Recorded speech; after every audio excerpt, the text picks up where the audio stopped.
வீட்டினுடைய நுழைவாசல் எந்த திசையை நோக்கி இருக்கிறது சிறப்பு? அவங்க ஜாதகப்படின்னு ஒன்று இருக்குங்கய்யா.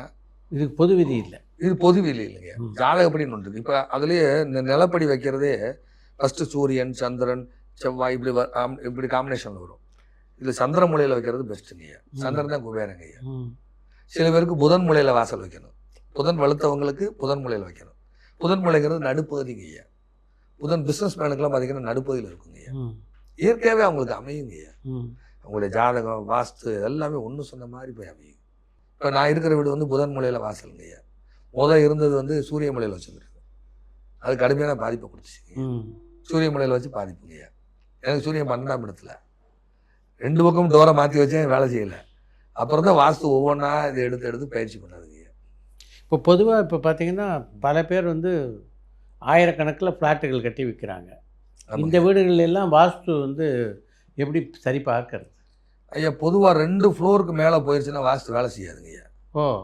2 ஃப்ளோருக்கு மேலே 3 ஃப்ளோருக்கு மேலே போயாச்சுன்னா காஸ்மிக் எப்படியா இருந்தாலும் வந்துடுங்கய்யா. காஸ்மிக்கு எப்படியா இருந்தாலும் இப்போ 10வது மாடி கட்டுறதுக்கு அப்புறம் யாராவது மறைக்க முடியுங்களா ஐயா? சன்லைட்டை மறைக்க முடியாது. அவங்களுக்கெல்லாம் வந்துடுங்க.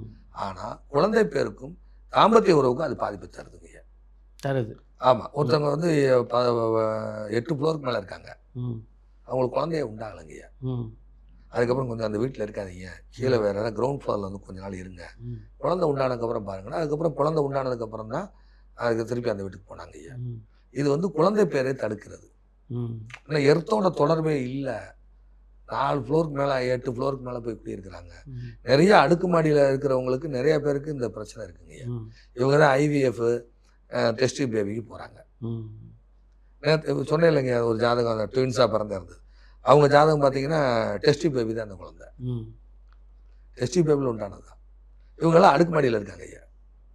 அடுக்குமாடியில் இருக்கிறது வந்து வாஸ்து 100% வேலை செய்யாது. ஆனால் 4 ஃப்ளோருக்கு மேலே போயிட்டாங்கன்னா ஒன்றும் செய்யாது.